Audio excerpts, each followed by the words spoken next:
Muy buenos días, estimados estudiantes del nivel uno. Vamos a iniciar con nuestra clase del curso de biología de esta semana, que trata sobre los seres vivos. Para poder empezar, entonces, trabajamos con nuestra diapositiva y pasamos de una vez a la primera para poder explicarla. Bueno, en este caso estamos viendo que vamos a tratar sobre los seres vivos y qué mejor forma de conocer y reconocer a un ser vivo a través de lo que vienen a ser sus características. Entonces, empezamos con las características del ser vivo. Podemos decir que un organismo vivo es básicamente un material físico-químico que exhibe un alto grado de complejidad. Puede autorregularse, posee metabolismo y se perpetúa a sí mismo a través del tiempo. Los seres vivos exhiben en general las siguientes características. Como podemos ver aquí, tenemos las características principales que van a tener los seres vivos, como por ejemplo el metabolismo, adaptación, ¿no? Composición y estructura, en este caso compleja, porque los seres vivos somos bastante complejos en nuestra estructura, irritabilidad, reproducción, nutrición, etcétera. ¿Qué serían las características que los seres vivos deben de cumplir para ser considerados como tal, seres vivos? ¿De acuerdo?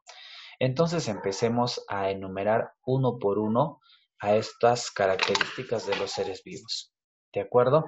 Entonces empezamos ahora con lo que vendría a ser la organización compleja, una característica de los seres vivos.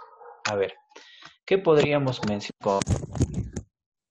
En este caso, tendríamos que mencionar que con respecto a la organización compleja, los seres vivos están organizados.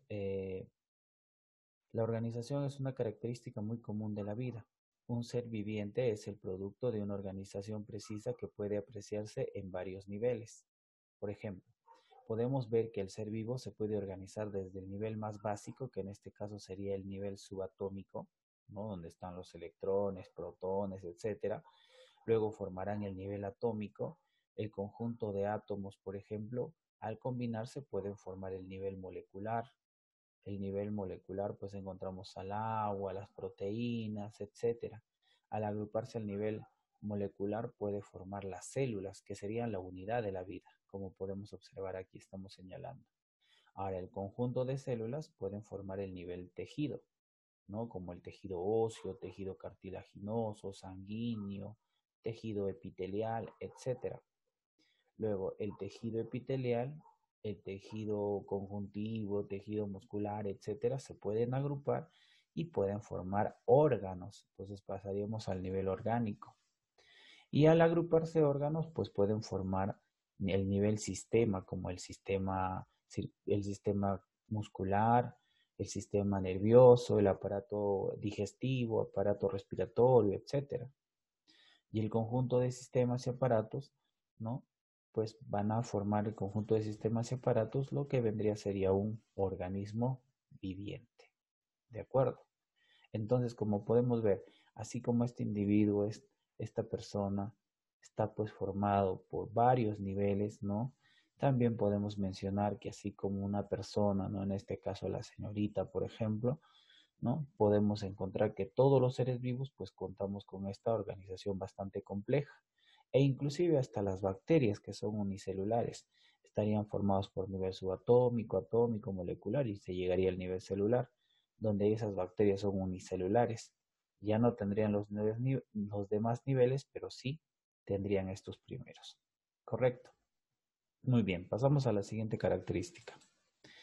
Cuando hablamos del movimiento, es una de las características más evidentes de los seres vivos.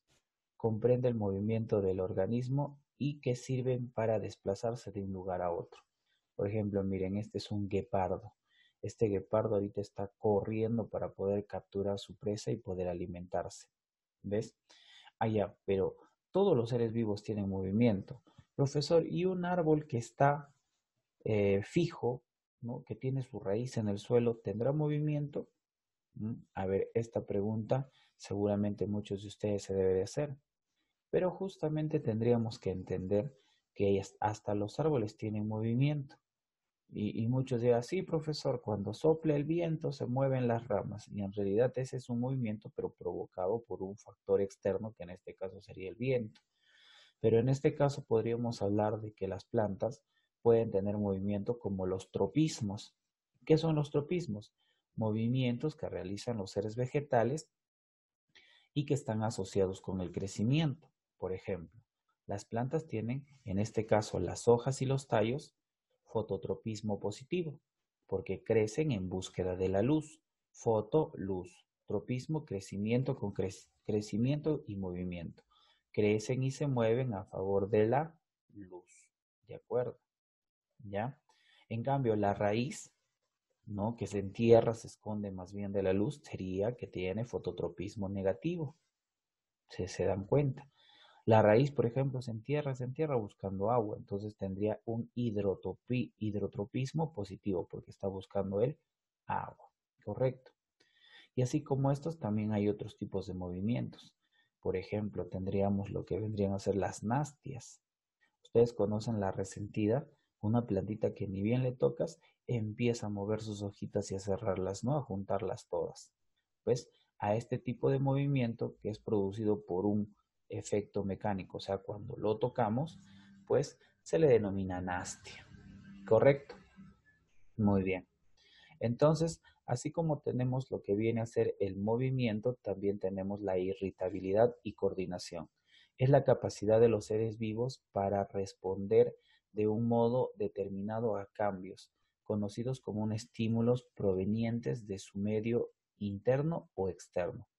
La coordinación es la regulación interna del organismo frente a los estímulos externos. A ver, cuando hablamos de irritabilidad no significa pues que el ser vivo se enoja, se molesta ni nada por el estilo, sino más bien estamos hablando de que en este caso la irritabilidad es la capacidad que tiene el ser vivo de poder responder ante cualquier estímulo que puede provenir ya sea del medio interno o medio externo de él. Por ejemplo, imagínense un dolor de barriga, ¿no? Entonces el ser vivo obviamente pues va a reaccionar y esa reacción, esa respuesta se llama irritabilidad. O por ejemplo, imagínate que te dan un pinchazo, te pinchaste con una espina. Ah, entonces, ¿qué vas a hacer? Inmediatamente, por ejemplo, tu mano tocó la espina, sacas la mano de manera rápida y veloz. Esa es irritabilidad, la respuesta ante un estímulo. En la imagen que vemos acá, por ejemplo, es la irritabilidad frente a la luz. Nuestros ojos actúan de una forma que el punto central que se encuentra en nuestro ojo, que se llama pupila, tiene la capacidad de crecer y achicarse. Crece cuando estamos en la oscuridad, en la penumbra, con poca luz. Mientras cuando hay luz abundante, por ejemplo, salimos al sol, ¿no? Salimos en un día muy soleado, ¿no? Nuestra pupila más bien se cierra, se hace pequeñita. ¿Y por qué ocurre esto? Porque al hacerse grande trata de permitir el ingreso de la mayor cantidad de luz para que podamos ver. Como hay poca luz, entonces se abre grande para que pueda ingresar así las pequeñísimas cantidades de luz y podamos tratar de observar. ¿Y por qué se hace pequeñito? Porque no debe entrar un exceso de luz tampoco, ¿no? Entonces se hace pequeñito para que no ingrese un exceso de luz a nuestra cavidad ocular. ¿Ya? En este caso, pues vemos cómo nuestros ojos están ahorita produciendo una irritabilidad, una reacción ante un estímulo. La reacción, vemos acá que la pupila crece, la pupila se hace pequeña y el estímulo, pues en este caso sería la abundante luz o la poca luz, penumbra o oscuridad. ¿Correcto? Entonces ahí tenemos lo que viene a ser la irritabilidad y coordinación. Cuando hablamos del crecimiento, pues obviamente vamos a ver, dice que es el resultado de un aumento en las moléculas estructurales a una velocidad tal que sobrepasa la velocidad con la que se destruye. Los organismos unicelulares crecen aumentando la masa celular y los multicelulares pueden aumentar la masa de cada célula y también el número total de las células. Y como resultado de este proceso, pues el ser vivo puede llegar a aumentar también su tamaño. ¿No? Como podemos ver, miren, este pollito se convirtió en un gallo, ¿no? El otro, una gallina, han crecido de lo que eran pequeñísimos, nacieron del huevo, chiquititos, ahora han aumentado el número de células, por ende su tamaño, como podemos ver, ¿no? Igual, por ejemplo, esta mariposita, de lo que primero eran huevitos, ¿no? Nacieron, empezaron a convertirse en una oruga, luego en una pupa y creció y se convirtió en una mariposa. Crecimiento. Todos los seres vivos tenemos crecimiento, ¿no? Adaptación. ¿Qué es la adaptación? A través de largos periodos de tiempo han ocurrido cambios, los que han determinado la evolución del organismo. A menudo la evolución ha sido adaptativa, o sea, que los seres vivos al adaptarnos a lo largo de mucho tiempo se convierte esa adaptación en una evolución. La adaptación es la facultad de desarrollarse durante un tiempo determinado las propiedades estructurales o funcionales que les puedan permitir subsistir y reproducirse sometidos a las condiciones de un medio ambiente. Quiero que vean esta jirafa para que lo entiendan más sencillamente lo que estamos tratando de indicar en adaptación. Por ejemplo, podríamos observar, a ver, se nos movió la diapositiva, no hay problema, ahorita regresamos. Estábamos con las jirafitas. Podríamos indicar que en este caso podrías ver tú a una jirafa que está tratando de alcanzar las hojas frescas de este árbol, ¿no? Las hojas de la parte superior. Bueno, primero se le hace muy difícil. Luego está estirando y estirando y estirando el cuello, tratando de alcanzar. Y como justamente tiene estas dificultades, pero todo ser vivo tiene la capacidad de adaptación, pues a lo largo del tiempo este se está adaptando y poco a poco su cuello va creciendo y le permite poder alcanzar las hojas frescas y que se encuentran pues en la parte superior de los árboles, como puedes observar. Entonces, inclusive podemos mencionar que esa adaptación que este individuo o ser vivo tiene, pues le ha permitido inclusive originar a lo largo del tiempo un proceso de evolución, ¿no? Todos nosotros los seres vivos nos estamos adaptando.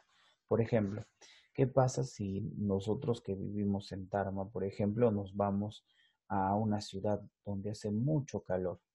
En un primer momento vas a sudar muchísimo, ¿cierto? Por el exceso de calor. Pero al pasar los días, ¿no? 5, 6, 7, 8 días, pues tu cuerpo se está acostumbrando y pues ya no va a sudar tanto como en un inicio. A este proceso donde tú te estás adecuando al calor, te estás acostumbrando al calor, también se le llama adaptación, ¿viste?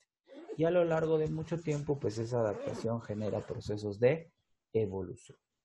Listo. Pasamos a la siguiente. Nos toca hablar de la reproducción. Cuando hablamos de la reproducción es una característica de los seres vivos importantísima, porque es la capacidad del organismo para reproducir nuevos individuos de una misma especie, o sea, originar descendientes, los hijos, ¿no? Pueden haber reproducción asexual, como por ejemplo esta estrella de mar que se está fragmentando. Miren, se parte un pedacito. Eso se le llama fragmentación.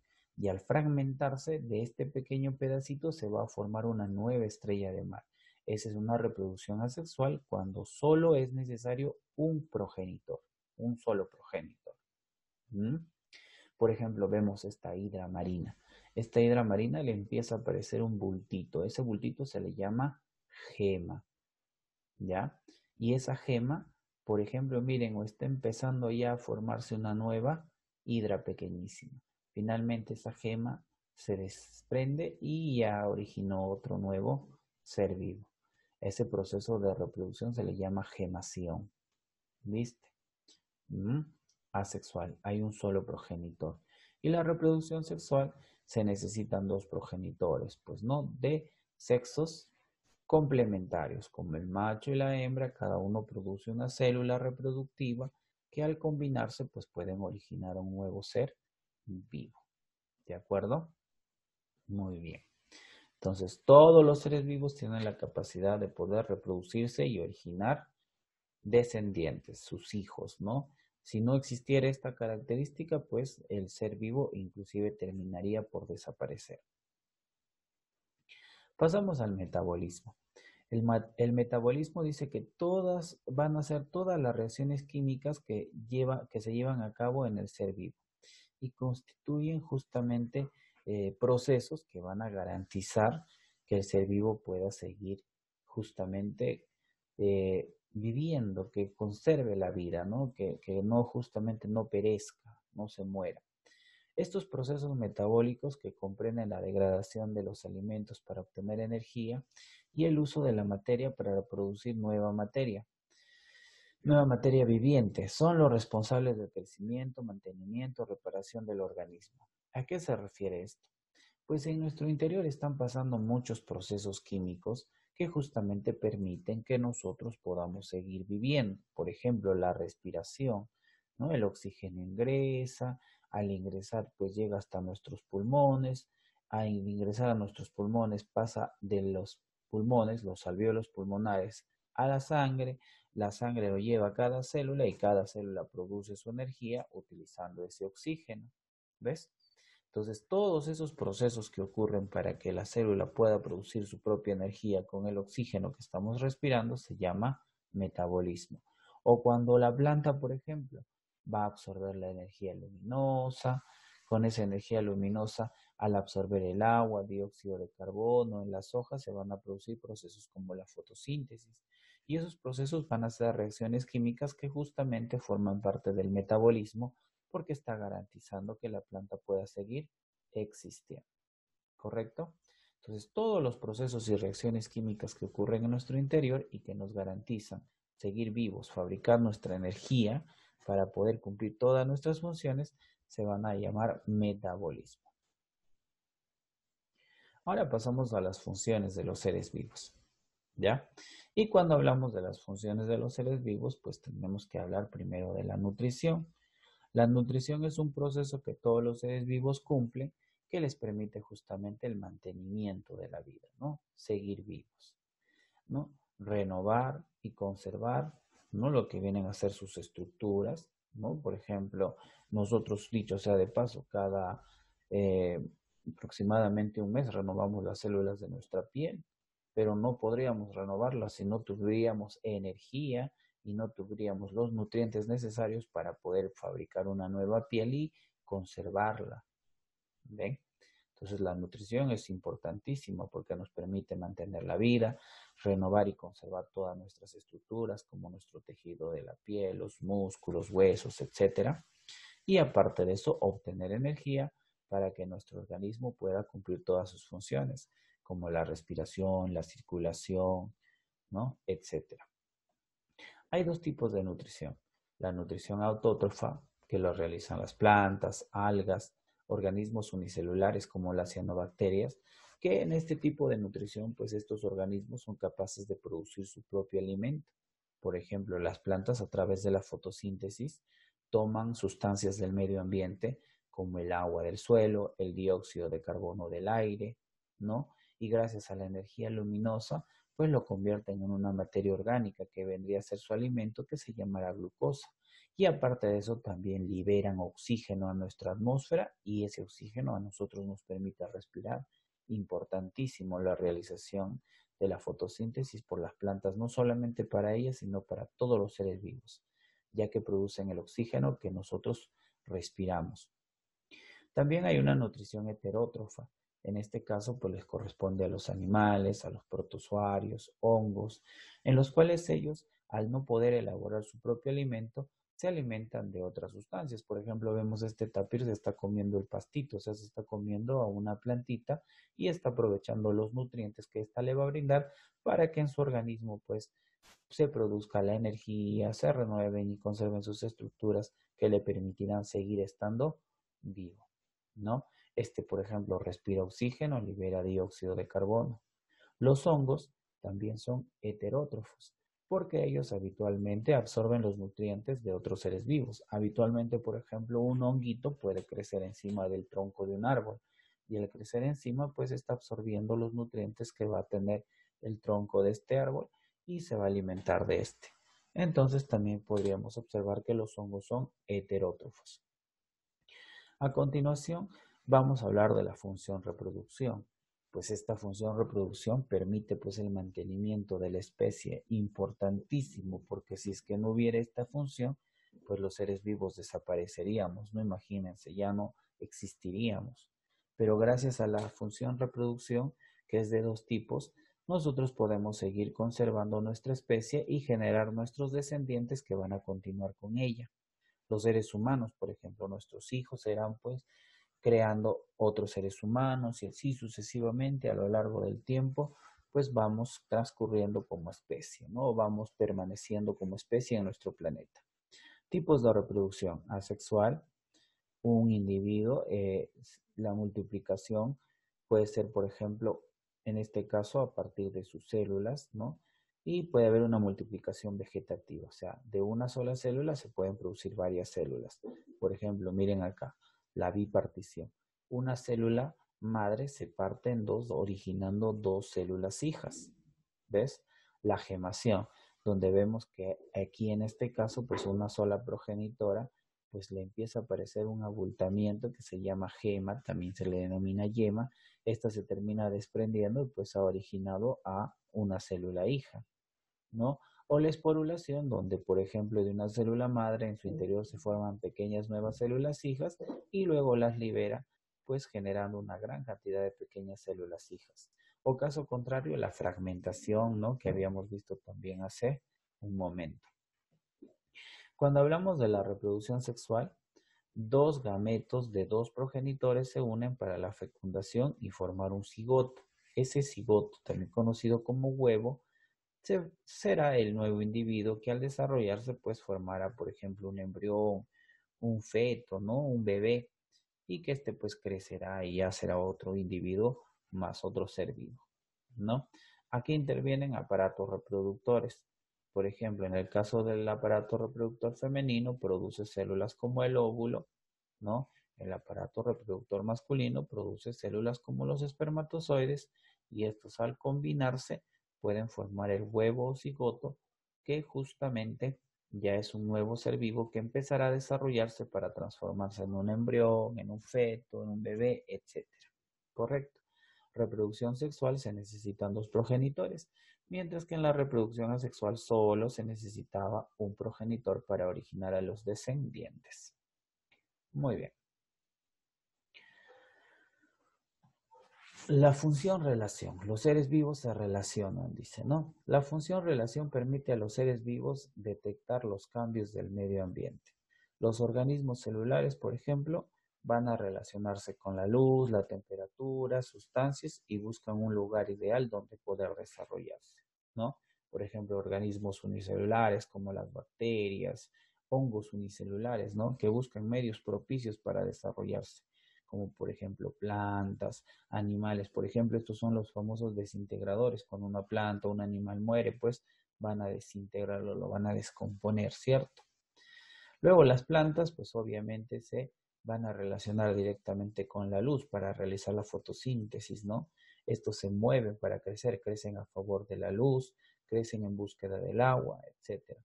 Es una forma de relación que tienen las plantas. Y en el caso de los seres animales, pues ellos se mueven, se relacionan buscando justamente su alimento, ¿no? Por ejemplo, vemos acá pues que estos animales buscan sus presas, por ejemplo, esta culebra se puede comer al ratoncito, ¿no? Este búho inclusive se puede comer a la culebrita, pero todos luego serán desintegrados por estos de acá, ¿ve? Los bioreductores o degradadores, bacterias, hongos, etcétera. Entonces los animales buscan su alimento, su supervivencia y su reproducción. Forma de cómo se relacionan estos seres vivos. Bueno, de esta forma hemos concluido con nuestra clase. Ahora nos queda pues hacer nuestra práctica. Bueno, aquí hemos desarrollado justamente la clase, así que yo te voy a dejar que tú lo rellenes. ¿Qué será el movimiento? ¿Qué será la coordinación o irritabilidad? No te olvides que esta coordinación, pues te ayudo, ¿ya? La coordinación o irritabilidad es la capacidad del ser vivo de responder ante un estímulo externo o interno. ¿Qué es la adaptación? ¿No? Pues va a ser la adecuación, ¿no? Cómo inclusive el ser vivo se transforma y tiene cambios para poder adaptarse mejor a su medio ambiente, acostumbrarse, adecuarse al medio ambiente, ¿no? En movimiento, ya bueno, pues esto sí tú ya lo mencionas, ¿no? Pero ya pues un concepto muy sencillo tienes que poner, ¿cierto? ¿No? El movimiento es la capacidad justamente de algunos seres vivos de trasladarse para buscar su alimento, por ejemplo, ¿no? O por ejemplo, en el caso de las plantas, de buscar la luz, ¿no? Buscar el agua, ¿no? Crecen justamente en búsqueda del agua y en ese momento se está produciendo movimiento.